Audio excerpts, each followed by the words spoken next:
Welcome to episode 4 of our wallet audit series, where I review my channel members' credit card setups in detail so that you watching can build a smarter, more optimized strategy going forward. Even the most intentional credit card users, like the ones that I talk to in my one-on-one calls, end up wasting hundreds or thousands of dollars either chasing the wrong perks, holding on to cards that no longer serve them, or missing out on massive earning potential. And that's exactly what I'm here to call out today. In this episode, I'll be alternating between complex and more simple setups so that no matter where you're at in your journey, you'll be able to relate really closely. With that being said, let's dive into setup number 1 from Matt. Like I'll do with each wallet, let's start by taking a look at his submittal form. Matt has 15 total cards right now, and with his application velocity, he's at 624, meaning that he's applied for 6 personal cards in the last 24 months and can't get any more Chase cards until November of 2025. His highest spend categories are rent, dining, groceries, and travel. He's all about earning points and miles over cashback, and that's because he takes 3 to 4 domestic trips per year on top of 2 to 3 international ones. As for hotel and airline preferences, he used to fly Southwest all the time, but with their changes, he's switched up a bit. So now he's a free agent on the airline side and also doesn't pledge loyalty to any hotels either, since he prefers cheaper motel style stays for his quicker trips. Matt came into this wallet audit fully prepared and already had a really solid plan in place, but whenever he initially submitted his credit card setup, his setup looked very different than it does today. After emailing back and forth with him, I found out that he made 4 big moves in the recent past that changed his overall portfolio. First, his Amex Green card used to be the Amex Platinum card, but he decided to downgrade that Platinum to the Green so that he could get upgrade offers in the future and lock in more Amex membership rewards points. That plan ended up working, but actually not on the card that he thought it would. Instead, the Amex Platinum that you now see in his arsenal actually used to be an Amex Gold card that he got a 100,000 point upgrade offer on, which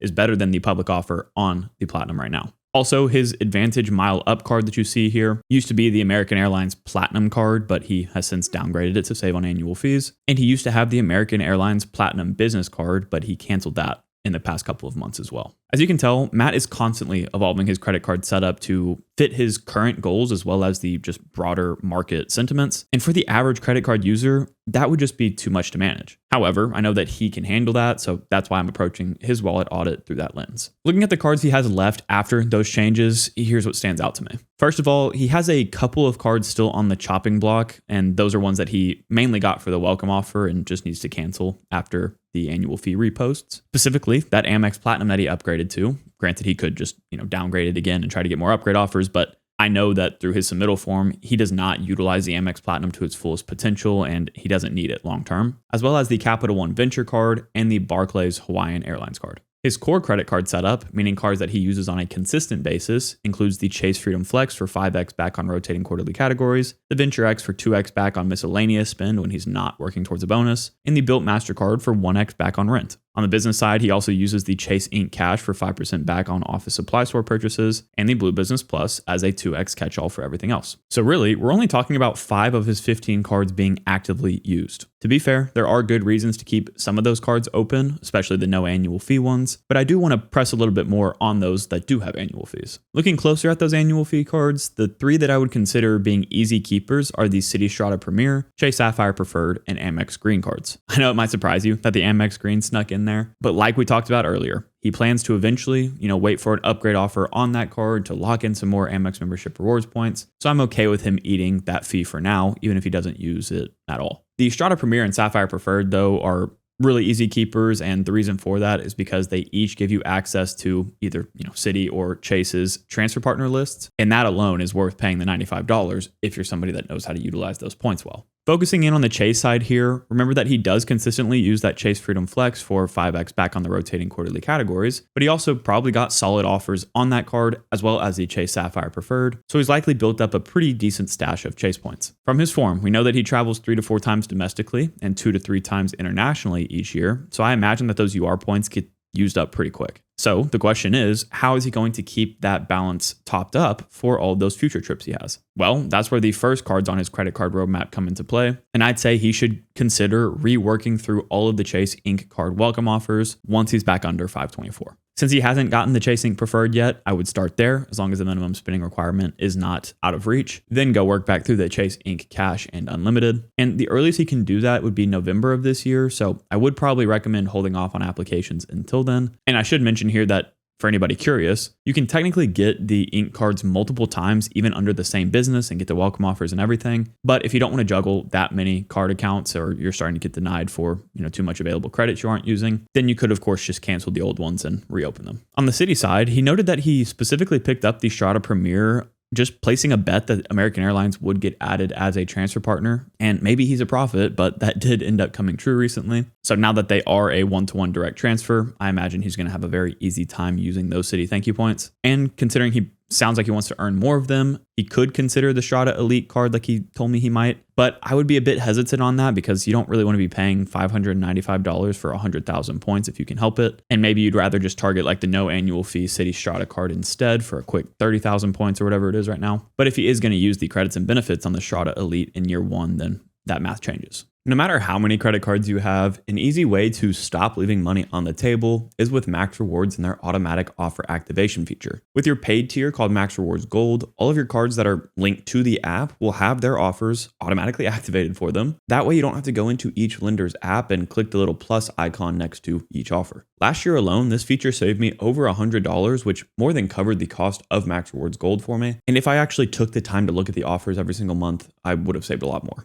Pertinent to this video in particular too is the card value tab that helps you basically automatically calculate your effective annual fee for each of your cards, since Max Rewards offers that live tracking of your rewards earned as well as the benefits that you've used. Of course, they have a ton of free features as well though, including the best card tool that tells you exactly what card to use depending on what category you're spending in or your exact location. And what I use more than anything is just the home screen that tells me my total point balances, card balances, bill due dates, and more for all of my cards from every lender in this one convenient interface. Overall, if you want a better handle on your credit card setup, like we're talking about in this video, I think Max Rewards is going to help you out with that a lot. And if you want to try it, please be sure to use the link in my description as well as promo code Spencer when you sign up. That way you can lock in a 3-month discount off of your annual Max Rewards Gold subscription if you ever do decide to upgrade to it. Big thank you to Max Rewards as always for sponsoring this video, but let's jump back into the content. Let's head back to the annual fee manager now and discuss why I listed some of his cards as immediate cancels, downgrades, or questionables. We've already covered the Platinum, so no need to rehash that one. But the Venture X is listed as questionable, mainly just because it's a high annual fee card and you need to be reanalyzing those every single year. Yes, the Venture X technically easily gives you $5 back in value per year by just using the one credit on it. But I want to warn y'all that you shouldn't be just assuming all these popular cards will give you the value that other people quote them as giving, because maybe in Matt's shoes here, he actually doesn't like booking travel through the Capital One travel portal, and that's the only way to activate the $300 travel credit. Or maybe those lounge access nerfs that happened this year impacted him pretty bad, and he should just get rid of the card and save on the annual fee. Underneath that is the $95 Venture card, which I already know he plans on downgrading. Ideally, he'll be able to downgrade it to the Saver card so that he can cover 3% back on groceries and dining specifically, which is what his Amex Gold card used to give him before he upgraded it. But if that's not possible, I would probably lean towards canceling it rather than downgrading it to like the Venture 1, because he already has the Venture X and you don't need 2 Venture cards. Lastly, the Hawaiian card here is one that he's strictly open for the sign-up bonus and has since converted those miles to Alaska miles and are going to use them either for American Airlines flights or other One World bookings. But since that's the only reason he got it, it's an easy cancel in year 2. This is actually the exact strategy that I implemented with the Hawaiian business and Alaska business cards this year, and I think it's really smart to do before those Hawaiian cards are discontinued. The rest of his roadmap is still in flux, but I wanted to call out a couple that he listed in his submittal form, those being the Aviator Red and Frontier Airlines cards. I can definitely see a reason to get both of those with his travel habits. First off, the Aviator Red card is one that really everybody should be considering before it gets discontinued this year as well, since it's just an easy 50 to 70,000 points for one purchase on the card. The Frontier Airlines card, on the other hand, is one that I've never actually seen anybody apply for, but he recently bought a 1-year Go Wild pass, and he wants to get the 2 free checked bags as well as the gold status that the card provides to complement that. For those that don't know, the Go Wild Pass is an unlimited flight pass with Frontier Airlines for $599 per year, and that can be an absolutely great deal depending on your travel habits. But no matter what here, he's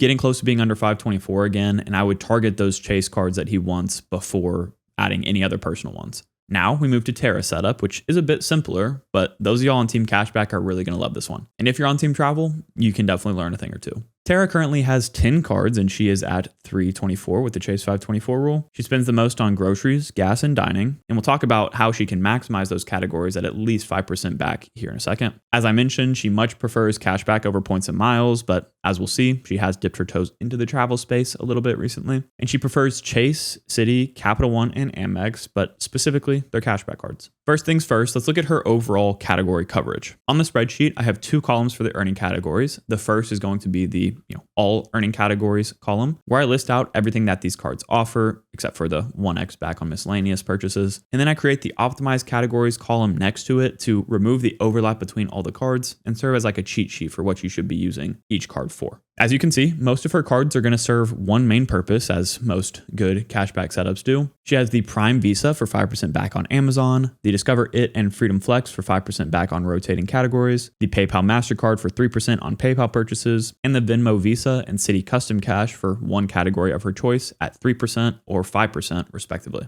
For broader coverage, she has the Apple Card at 3% on Apple purchases and 2% on Apple Pay, which now basically is a 2% catch-all for almost every purchase, and the Capital One Saver Rewards and Chase Sapphire Preferred, which overlap a bit, but combined their competitive advantages amongst your other cards would be 3x on entertainment with the Saver card, and 3x on online groceries, and 2x on travel with the Chase Sapphire Preferred. But the card that we care most about is going to be her workhorse card, the Amex Blue Cash Preferred. Everybody on Team Cashback knows and loves this card, and with the amount that she and her husband spend on groceries every year, this is an easy keeper and will continue to serve as her workhorse card, which I'm all for. As a quick guideline for those that are trying to decide between the Blue Cash Everyday and the Blue Cash Preferred, if you spend more than $3,166 in the 6% categories on the Blue Cash Preferred, then go for that card. That's the break-even point where the $95 annual fee Blue Cash Preferred will give you more value than the $0 annual fee Blue Cash Everyday. However, that card only covers one of her biggest expense categories at a high rate, that being groceries. So what about gas and dining? As you can see, I slotted in the Citi Custom Cash for the dining category since that's one of its 5% back options. And the reason I didn't assign that card to gas instead, even though she spends more on gas every year, is because the Custom Cash has a limit of $500 per month in spend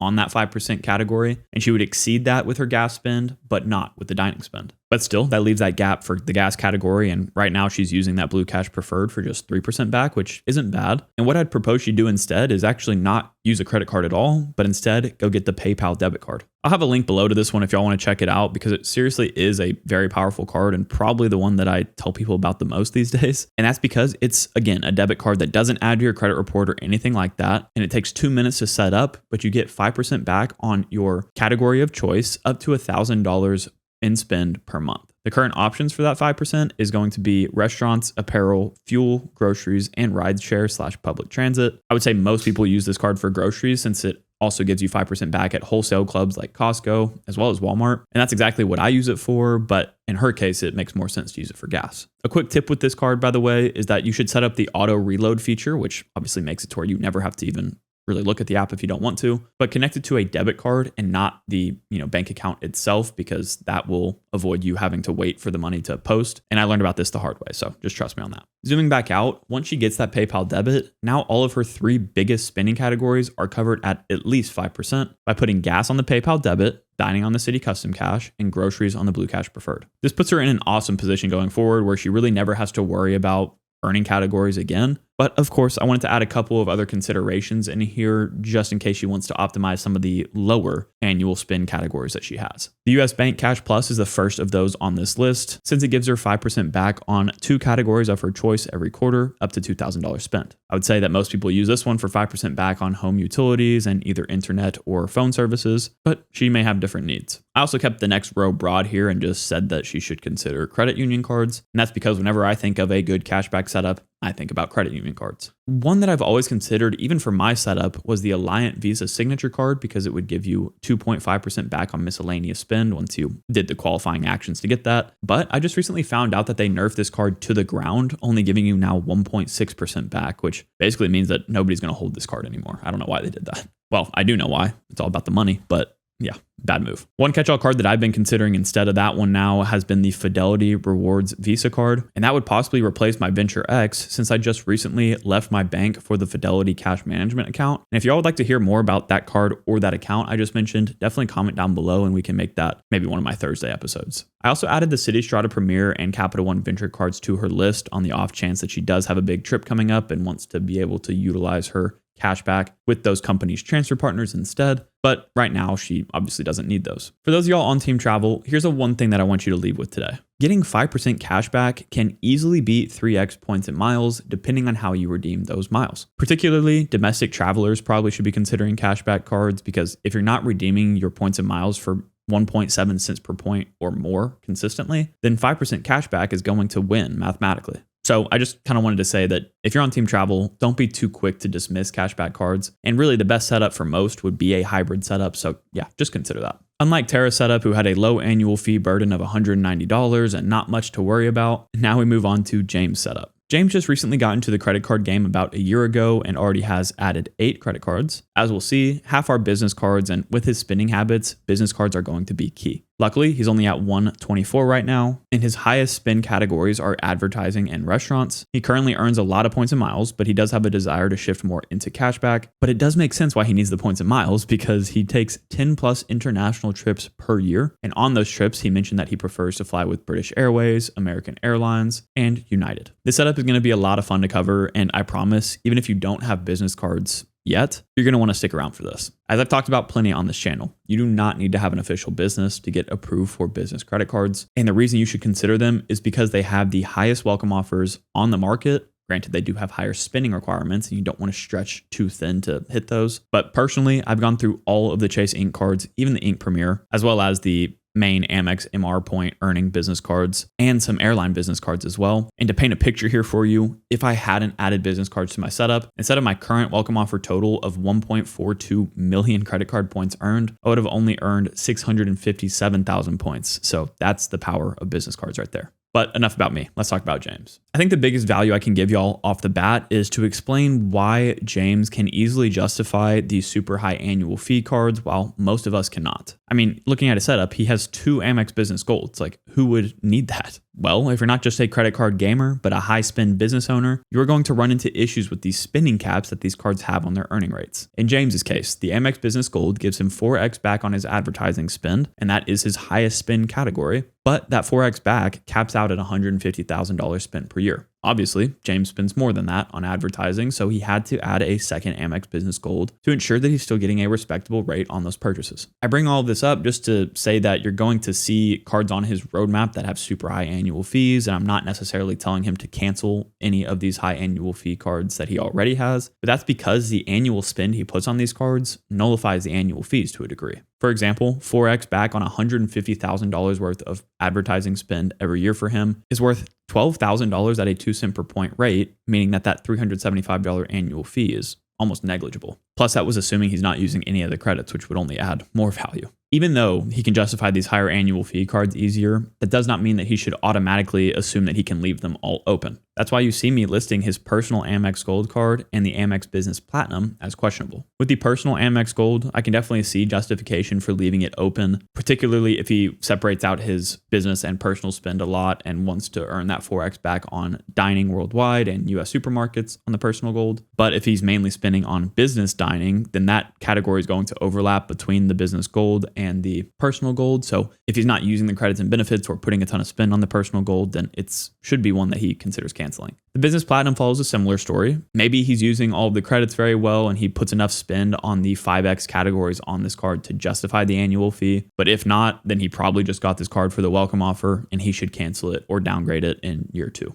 Another reason I would consider closing that business platinum specifically is because he recently opened up a new LLC. So he could go get the Amex Business Platinum under that one now instead and not pay the overlapping $695 annual fees. You can see in the notes column of the roadmap section that I actually listed the Amex Business Gold and platinum cards under some options for him to consider under that new LLC specifically. And that's because you can run through like all the business cards under each LLC and even your social security number as a sole proprietor technically. And that can net you a ton of points as is. But an advanced strategy that's smart to layer in here would be to look for Amex no lifetime language offers. Amex has a few infamous rules when it comes to getting approved for their cards and stuff, but specifically the once in a lifetime welcome offer rule is what we're concerned about here. And the only way that you can get around that, aside from like waiting long enough to where they forget, I guess, that you had the card in the first place, it's kind of weird how that works, is to look for no lifetime language offers. I'll put 2 screenshots on screen showing you the normal offer terms as well as the no lifetime language offer terms. You can see that the second doesn't have anything specifying that you can't get it if you've already had that card.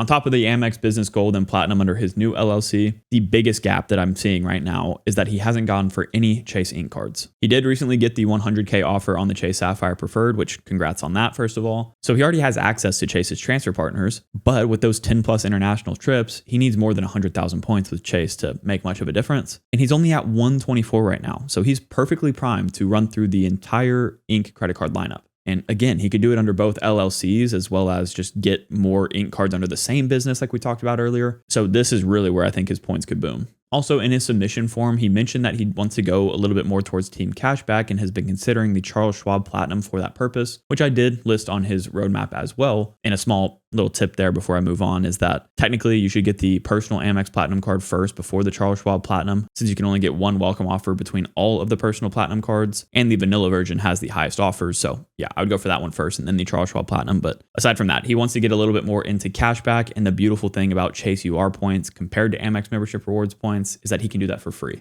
With Amex, you need the Charles Schwab Platinum to get any more than 0.6 cents per point in cashback. So yeah, the Ink cards to me seem like a no-brainer. Aside from that, I also added the Chase Sapphire Reserve for business and the Venture X business cards to the list. And that's because they have super high minimum spending requirements that the normal person can never hit. But with that high spend, he could. And the Chase Sapphire for business is going to give you 200,000 points. And you can find upwards of 300,000 point offers on the Venture X business cards. So yeah, more points for those international trips. The next setup comes from Nathan, and it is the most straightforward out of any setup we've talked about today, so hopefully very relatable. Nathan currently has 6 credit cards with only 4 that get daily usage. He's currently at 524. Spends the most on rent, gas, and groceries. He's running a hybrid setup with an emphasis on points and miles. He only travels domestically right now, but wants to start going international over the next 3 to 5 years. He prefers staying with Marriott and flying with Southwest, but is open to others, particularly with Hilton on the hotel side. And he noted that he doesn't want business cards, but is open to credit unions. For the folks that I talk to in one-on-one calls who are in a similar stage of their credit card journey to Nathan, the biggest issue I see them face is analysis paralysis. That's because at this point in your journey, you literally have unlimited options. You have unlimited lenders you could go with, and it can just be a bit overwhelming. So to consider where Nathan specifically should consider going next, let's first see if he has any gaps in his current setup. The first 2 cards are pretty straightforward here. The Amazon Prime Visa is used for 5% back on Amazon purchases, and the Apple Card for 3% on Apple, as well as the no interest financing for their products. But the next 4 cards are what we're more interested in.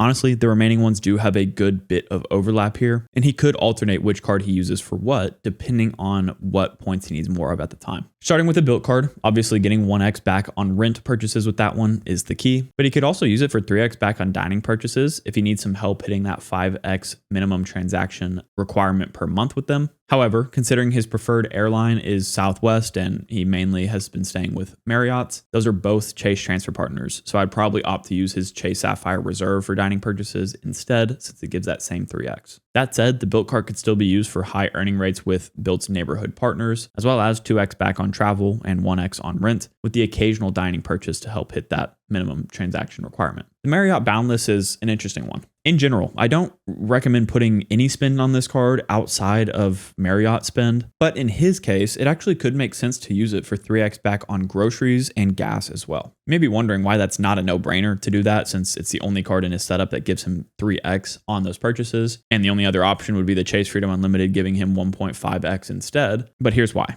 Based on the points guys' point valuations, Chase points are worth about 2 cents per point, while Marriott points are worth about 0.7. That means that the 1.5x multiplier on the Chase Freedom Unlimited is actually worth about 3% cashback, and the 3x on the Boundless is worth about 2.1%. Which card he decides to use for these categories completely depends on his personal redemption rates with each of those points currencies, because what I just listed are averages, but they're not necessarily what everybody should expect. Hopefully that makes sense though, and y'all can see why you shouldn't just take the highest number as the right card to use for that category. Now, the Chase Sapphire Reserve, which deserves the most consideration out of any card here. At a $795 annual fee now, this card is really only tailored for a specific subset of card users, so he needs to be constantly evaluating whether or not he's getting natural positive value from the over $2,700 worth of coupons and benefits that this card now offers. I honestly don't care much at all about the earning categories on the reserve because that's not where the bulk of your value is going to come from. It is going to come from that list of the coupons and benefits. With the recent refreshes they made to it,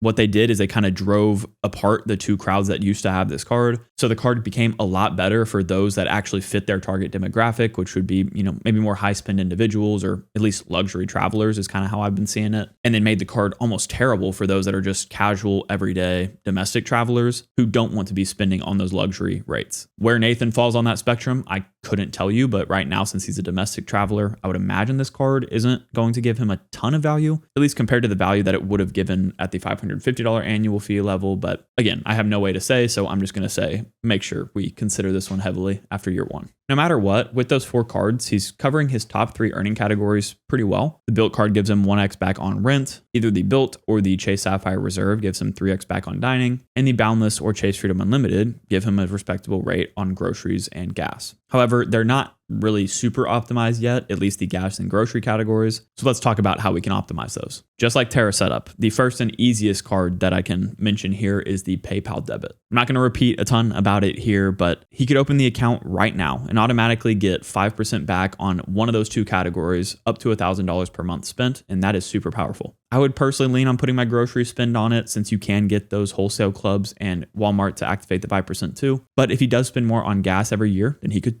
do that too. Then to fill in the other category at 5%, the City Custom Cash is a pretty good bet. If you put groceries on the PayPal debit, then this would be his gas card and he'd get 5x back up to $500 spent per month. But if you want to go the credit union route instead, he can consider getting the Redstone Visa Signature, which is a very underrated card, giving you 5% back on restaurants and gas up to $7,000 spent per year. So for anybody considering, 5% back on those categories, look into that one. If you did get the City Custom Cash, or maybe he got both the City Custom Cash and the Redstone Visa, then the City Strata Premier would be a smart one to add to this list. That way he could utilize those City Custom Cash points with City's transfer partners through the Strata Premier. And this card is arguably one of the best cards on the market, definitely one of the best one card setup options out there with all of its 3x earning category coverage. And with City adding American Airlines as a transfer partner, that definitely buffs their program a bit, at least until American Airlines gets devalued. After that, I went ahead and added the Hilton cards to his roadmap just because he emailed me saying that he has been considering those. But here's my tip for anybody looking for Hilton cards. Even though right now you don't have to do this, I think it's probably smart to work your way from the bottom to the top cards in their lineup. So starting at the Hilton Honors, then getting the Surpass, then getting the Aspire. And the reason I say that is because every other Amex family has the family language restrictions on them, which basically states that if you've gotten a welcome offer on a higher annual fee card in that lineup,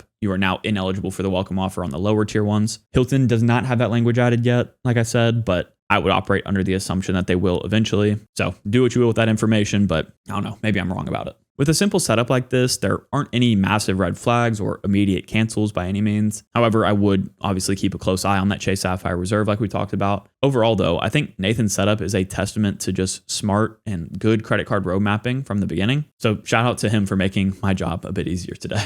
Speaking of road mapping, if that's something you just don't have the time or energy to do, feel free to check out my consulting call link below so that I can, build a personalized one for you. And if you want to see the previous episode in this series where I audited 4 more people's setups, go ahead and click into this video next. As always, Odin and I really appreciate y'all watching this video. If you did enjoy it, please consider leaving a like and subscribing to the channel, and we'll catch you guys next time.